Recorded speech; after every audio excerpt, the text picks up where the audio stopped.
नमस्कार जी, उत्तर प्रदेश उत्तराखंड देख रहे हैं और आपके साथ मैं हूं कुंदन जमैर। तो माहौल टाइट है में आज बात करेंगे तमाम जो सियासत हो रही है दलितों पर, और इस पर हम दलित महापंचायत लगाएंगे और जो दलितों को लेकर के हमदर्दी दिखाई जा रही है तमाम राजनीतिक दलों की तरफ से, ये हम जानने की कोशिश करेंगे कि आखिर इसमें सच्चाई क्या है। तो संविधान निर्माता डॉक्टर भीमराव अंबेडकर पर सियासत पे माहौल टाइट है। गृह मंत्री अमित शाह के बयान पर कांग्रेस समेत पूरा विपक्ष हमलावर है। शाह के बयान को अंबेडकर के अपमान से जोड़ा जा रहा है और गृह मंत्री से माफी की मांग भी की जा रही है। कांग्रेस कह रही है कि बीजेपी ने अंबेडकर का अपमान किया है, तो इधर बीजेपी कांग्रेस पर बाबा साहब के अपमान का आरोप मढ़ रही है। अब सवाल ये उठ रहा है कि आखिर में अंबेडकर नाम पर विपक्ष इतना हंगामा क्यों कर रहा है? क्या सच में विपक्ष दलितों का हितैषी है या सिर्फ सियासी फायदे के लिए शोर मचा रहा है?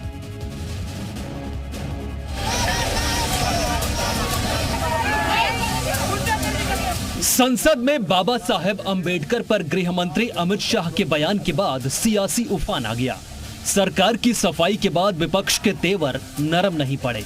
भीमराव अंबेडकर और संविधान को लेकर दिल्ली से लेकर लखनऊ तक हंगामा बरपा हुआ है। वजह साफ है, यूपी में दलित वोट बैंक कैसे पाले में आए, इस पर राजनीतिक दलों का फोकस हो चुका है। अगर बात करें भाजपा की, तो बीजेपी अपने चौंकाने वाले फैसले के लिए जानी जाती है और इस बार उत्तर प्रदेश में दलित अध्यक्ष बनाकर चौंका सकती है। 21% दलित वोटरों को साधने की कोशिश में बीजेपी का ये बड़ा सियासी दांव माना जा सकता है। दलित समाज के लोग जान गए हैं कि माननीय नरेंद्र मोदी जी के नेतृत्व में जो बयार चली है, विकास की बयार चली है और उनका वास्तविक उत्थान हुआ है, तो अब सबका झुकाव माननीय नरेंद्र मोदी जी की तरफ है, भारतीय जनता पार्टी की तरफ है। लगातार 2 बार विधानसभा चुनाव में हार के बाद अखिलेश के लिए सत्ता में वापसी बहुत जरूरी है।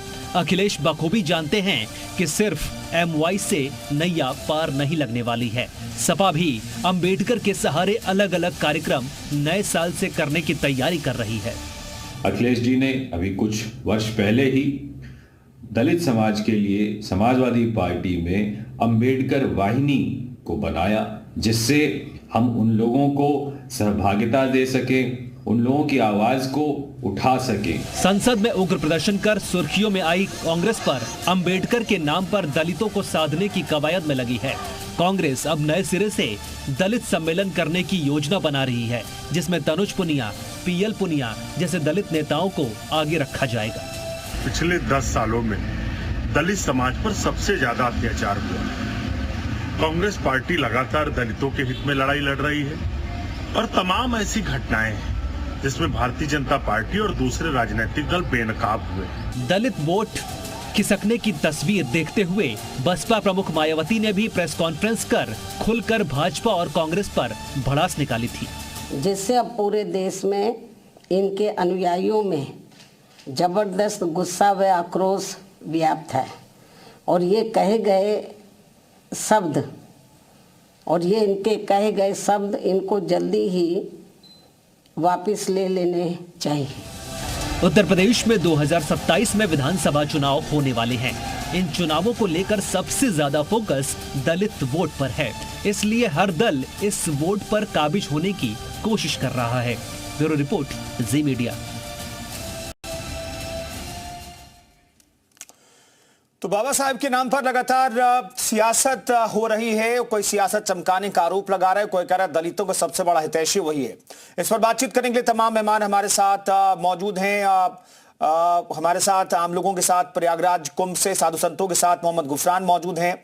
दलित बस्ती से प्रवीण पांडे हमारे साथ मौजूद हैं। दलित बस्ती से हमारे साथ अभिषेक माथुर भी जुड़ेंगे। उन्नाव से ज्ञान प्रताप हमारे सहयोगी मौजूद हैं। दलित चिंतक हमारे साथ डॉक्टर एस.के. गौतम मौजूद हैं। दीपक सोनकर प्रवक्ता समाजवादी, दीपक सोनकर हमारे साथ बीजेपी प्रवक्ता मौजूद हैं और तमाम मेहमान हमारे साथ मौजूद हैं। तो पहला सवाल दलित चिंतक से मैं लेता हूं, फिर बाकी मेहमानों के पास में जाऊंगा। गौतम साहब, आपको लगता है क्या कि जो सियासत हो रही है एक खास वर्ग को साधने की हो रही है, लेकिन क्या दलितों के लिए तमाम राजनीतिक दलों की सोच एक जैसी है या फिर अलग अलग है? भाई, मेरा अपना अनुभव है कि जितनी भी पार्टियां आज तक शासन में रही हैं, सभी ने अंबेडकर अंबेडकर कहा, लेकिन किसी ने भी इन जातियों को जो अंबेडकर को मानते हैं, पूजते हैं, उनके कार्य नहीं हुआ। मैं कॉलेज में प्रोफेसर रहा, मैंने खुद देखा है विद्यार्थियों को छात्रवृत्ति आती थी, छात्रवृत्ति का पता नहीं चलता था।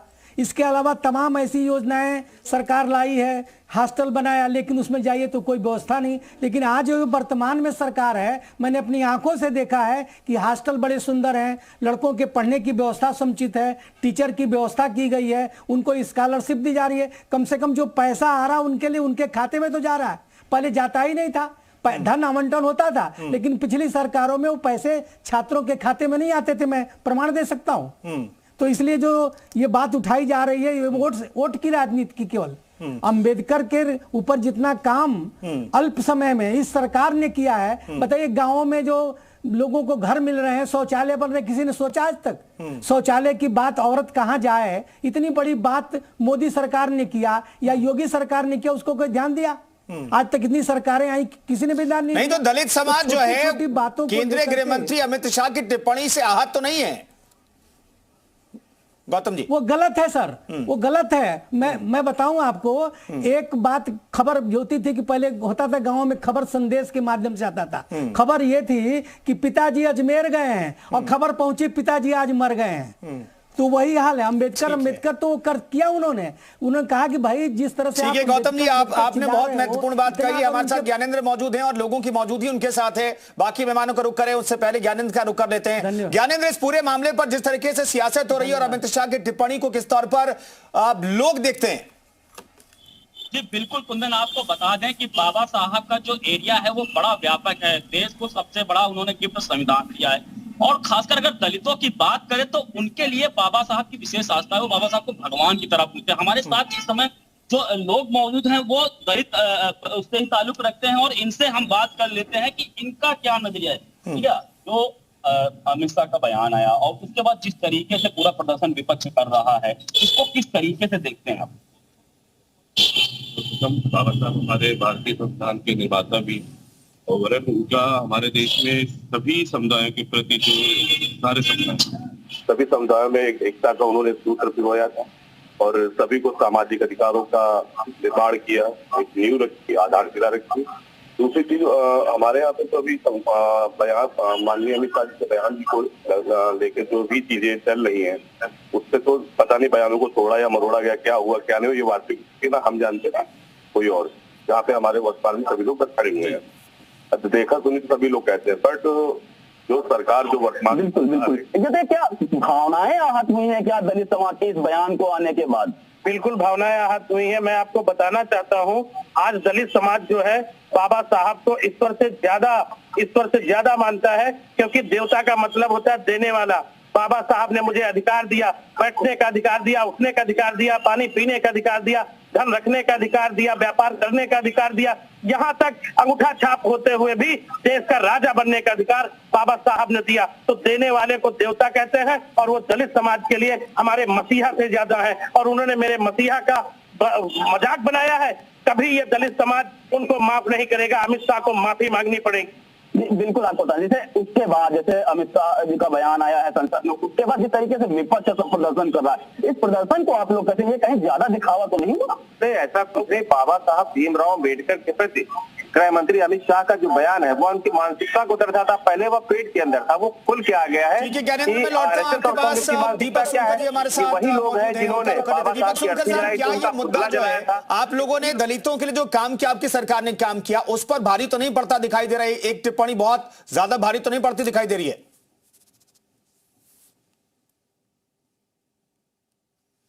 भारत रत्न बाबा साहब अम्बेडकर को समझना बहुत जरूरी है। अमित शाह जी बाबा साहब को पढ़े नहीं हैं। बाबा साहब दुनिया के बहुत बड़े विद्वान हैं, और उन्होंने सर आपके पास दरअसल सुनकर साहब से मैंने सवाल पूछा। सुनकर साहब,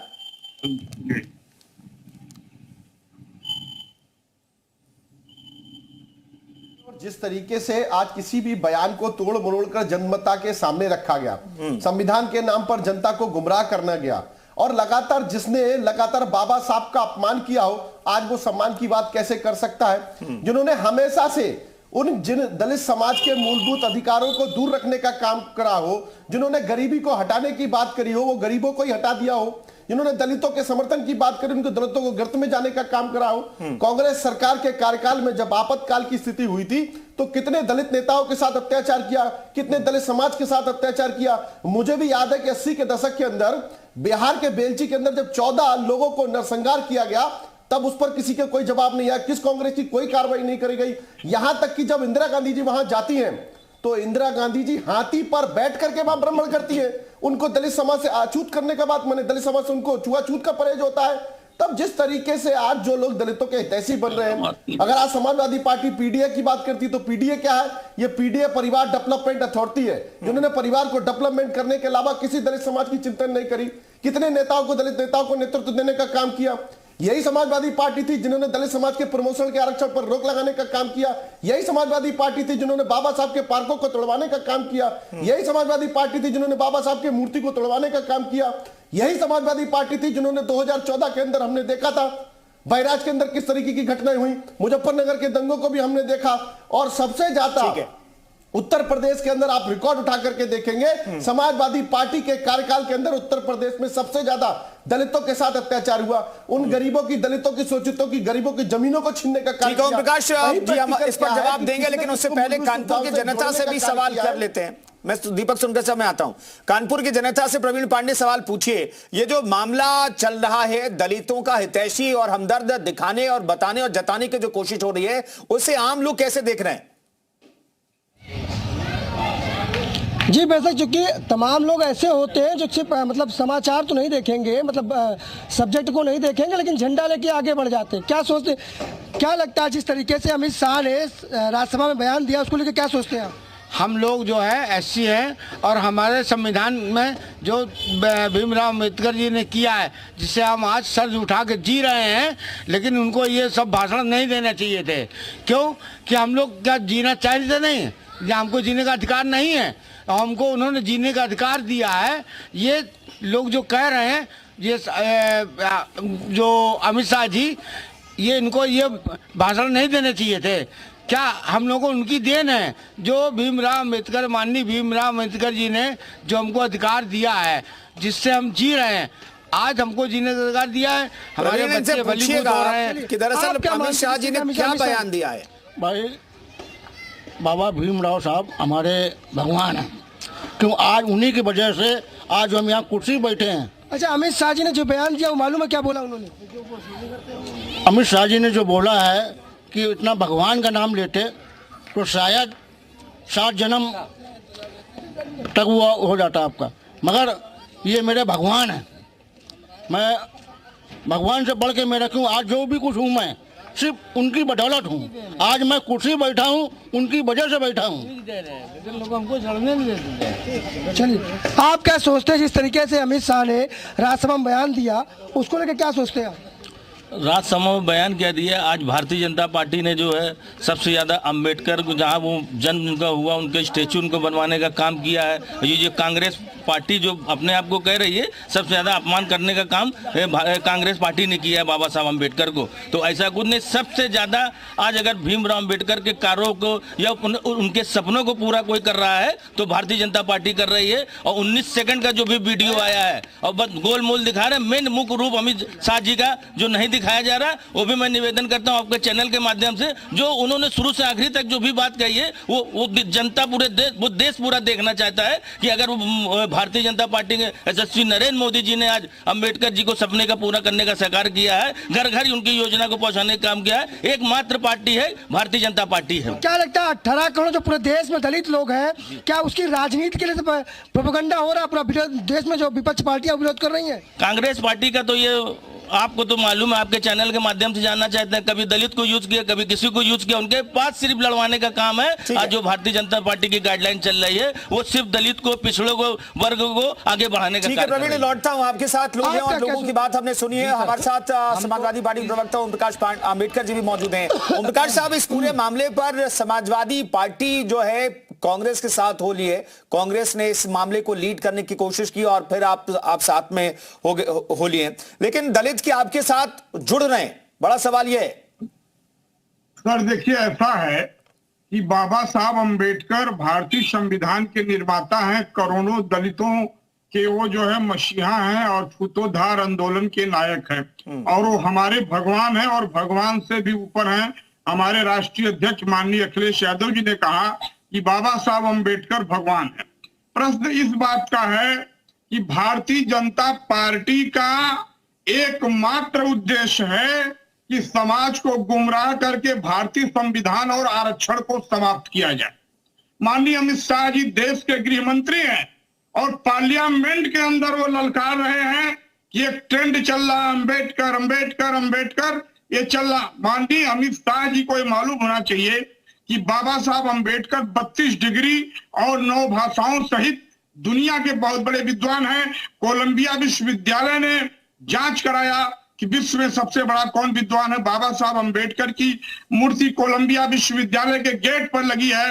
बराक ओबामा साहब ने आकर के भारत में कहा कि अंबेडकर साहब के संविधान से भारत में लोकतंत्र मजबूत है, और महात्मा गांधी ने भी कहा, और तमाम ऐसे सरदार पटेल ने जो बड़े बड़े फ्रीडम फाइटर हैं उन्होंने कहा कि बाबा साहब अंबेडकर के संविधान से देश की संप्रभुता और एकता मजबूत है, देश की संवैधानिक स्थिति बहुत मजबूत है, सेना से लेकर के सभी संवैधानिक संस्थाएं मजबूत हैं। लेकिन भारतीय जनता पार्टी का काम है कि बाबा साहब अंबेडकर को अगर संविधान को नहीं खत्म कर पाएंगे तो मैं बाबा साहब अंबेडकर द्वारा बनाई सभी संवैधानिक संस्थाओं को तोड़ करके दलितों को जो है जमीन पर लाने का काम किया और निर्माण भी आप लोगों ने करवाया, लेकिन इसका कोई फायदा हुआ या नहीं हुआ? जल्दी से, फिर मैं कांग्रेस प्रवक्ता भी हमारे साथ स्क्रीन पर दिखाई दे रहे हैं, मैं उनसे रिएक्शन होगा। जल्दी से सोनकर साहब। सर क्वेश्चन एक बार रिपीट कर दे सर। नहीं दीपक सोनकर साहब से लेता हूं। दीपक सोनकर साहब, समाजवादी पार्टी के प्रवक्ता ओम प्रकाश जी, शायद थोड़ा सा मुझे लगता है इनको ध्यान करके आना चाहिए और पिछली चीजों को भी और वर्तमान चीजों को भी याद करके रहना चाहिए। जो आज बाबा साहब के सम्मान की बात कर रहे हैं, इनको याद होगा कि 2017 से पहले जब समाजवादी पार्टी की सरकार थी, 2015 के अंदर बाबा साहब के पार्कों को तोड़वाने का काम अगर किसी ने किया तो समाजवादी पार्टी ने किया। बाबा साहब की मूर्तियों को तोड़वाने का काम अगर किसी ने किया तो समाजवादी पार्टी ने किया। और जिस समाज की बात करते हैं आज, ये दलित समाज की तहसील की बात करते हैं, 2014 की वो बदायूं की घटना कोई भूल नहीं सकता। जो दो बेटियों को पेड़ से लटका करके टांग दिया गया और कोई कार्रवाई नहीं, कोई इस पर निर्णय नहीं लेने का। इटावा के अंदर दो दलित किसानों को ट्रैक्टर से कुचल करके उनकी हत्या कर दी जाती है, कोई एफआईआर नहीं, कोई मुकदमा नहीं। आज ये दलित हितैषियों की बात करते हैं, आज ये पीडीए की बात करते हैं, ये परिवार डेवलपमेंट अथॉरिटी की बात करते हैं। अगर इतने बड़े ओम प्रकाश जी दलित समाज के हितैषी हैं तो बता दें कि जब समाजवादी पार्टी की सरकार रही तो कितने दलित समाज के नेताओं को नेतृत्व देने का काम कर दिया और कितनी योजना दलित समाज के लिए लेने का काम ठीक है। नेतृत्व की बात की तो बीजेपी कांग्रेस पर भी आरोप लगा रही है कि नेतृत्व को, बाबा साहब अम्बेडकर के नेतृत्व को भी कुचलने की कोशिश की, हटाने की कोशिश की। सचिन रावत साहब, मैं आता हूं सुनकर साहब सचिन जी के पास मैं आखिर में जा रहा हूं, माफी चाहूंगा सचिन जी, लेकिन सचिन साहब आप पर ये आरोप बीजेपी लगा रही है कि भाई अम्बेडकर जी को अब सत्ता से बाहर करने की कोशिश, उनके खिलाफ चुनाव लड़ाया आप लोगों ने, और फिर वही अंबेडकर का नाम आप लोग जप रहे हैं।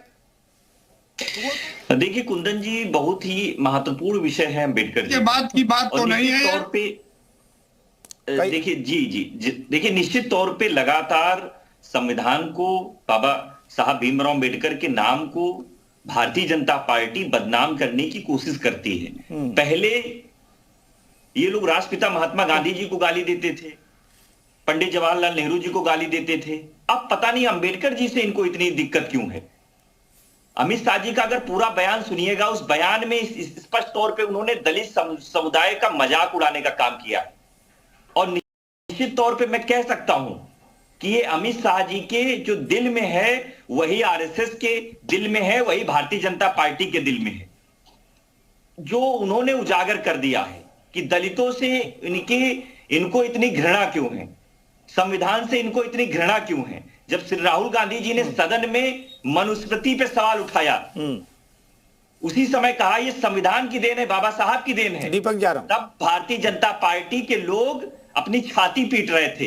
एक मिनट कुंदन जी, पूरी बात आ जाएगी। हाँ, कहिए। दीपक सोनकर जी को मुझे लग रहा है कि पूर्व प्रधानमंत्री इंदिरा गांधी जी जब बेल्थी गई थी, बिहार में जो घटना हुई थी, जब 11 दलितों का नरसंहार हुआ था, तब उनको उन्होंने कहा हाथी पे बैठ के गई थी। उनको पता होना चाहिए, इतिहास में के पन्नों में दर्ज है कि वहां पे बाढ़ की स्थिति थी और बाढ़ में कोई गाड़ी नहीं जा पाती थी, वो हाथी पे बैठ कर दलित समुदाय के भाइयों से मिलने गई थी। ये जनता के बीच में वार्ता करी क्या? उस जनता के परिवार को समझने का काम किया क्या? उन परिवार को जो परिवार वहां बेघर हुए थे, घटनाएं हैं, परिवार के समझने का बात करा अपराध हो रहा है, उत्पीड़न हो रहा है, बाढ़ के अंदर कमाल की बात है। आखिर आप लोगों को दिक्कत क्यों है दलितों से? और आज हमारे सचिन भाई इन बातों को कर रहे हैं, इन बाबा साहब के सम्मान की बात कर रहे हैं। 2 बार प्रधानमंत्री रहते हुए खुद तो भारत रत्न से प्राप्त हो जाएंगे। अरे भैया, बाबा साहब की सरकार है, नहीं देंगे। आप दीजिए ना भारत जनता पार्टी, हम लोग आपके साथ बाबा साहब का सम्मान हम लोगों को गर्व होगा। और सचिन भाई, ये सिर्फ और सिर्फ दोषारोपण करने से यहाँ पे कुछ नहीं होगा। जो बाबा साहब को चुनाव हराने में कुंदन जी बहुत ही महत्वपूर्ण है। यही बाबा आज दीपक सोनकर जी चिट्ठी लिखे प्रधानमंत्री को कि भारत रत्न दिया जाए बाबा साहब। सोनकर जी भारतीय जनता पार्टी के लिए काम कर रहे हैं, बाबा साहब के लिए काम नहीं कर रहे हैं। सोनकर जी को मालूम नहीं है कि आज वो बीजेपी में भी अछूत हैं। अभी डिप्टी सीएम उत्तर प्रदेश को स्टूल पर बैठाया जाता है। मुख्यमंत्री जी किसी दलित विधायक सांसद से बात नहीं करते। आज भी छुआछूत अगर 100% लागू है तो भारतीय जनता पार्टी में लागू है। तभी आप लोग संविधान को तोड़ने का काम भारतीय जनता पार्टी कर रही है। तभी आप बाबा साहब अम्बेडकर के संविधान को भाजपा तोड़ रही है। तभी आप बाबा साहब अम्बेडकर के मिशन को पार्लियामेंट में प्रधानमंत्री जी आरक्षण के खिलाफ बोल रहे हैं। दलित समाजों की, गरीबों की जमीनों को सोनकर जी को कोई जानकारी नहीं है। दलित समाज के 2 किसान सोनकर जी को कुछ नहीं मालूम है करके उनकी हत्या कर देते हैं। तभी इसी दलित समाज के लोगों को आप लगातार उनकी जमीनों को छीनने का कार्य करते हैं। कितना आपने समाजवादी पार्टी की सरकार में या कांग्रेस की सरकार में किसने बाबा साहब के सपनों को पूर्ण करने का कार्य किया हो? किसने बाबा साहब के विचारों को जनता तक पहुंचाने का कार्य किया हो? और आज बाबा साहब के जन्म स्थान की बात हो, चाहे मध्य प्रदेश के महोबा की बात हो, जिस तरीके से सुनकर सर मैं आता हूं। सचिन जी कुछ कमेंट करना है छोटा सा, फिर मैं गौतम जी की बात जाऊं। सचिन जी छोटा सा कमेंट प्लीज। ठीक है सर जी 1 मिनट। कांग्रेस अम्बेडकर साहब मैं आ रहा हूं आपके पास। सचिन जल्दी से। कुंदन जी, दीपक सोनकर जी ने बहुत अच्छी बात की। उन्होंने कहा भारतीय जनता पार्टी बाबा साहब के विचारों को जनता तक पहुंचा रही है।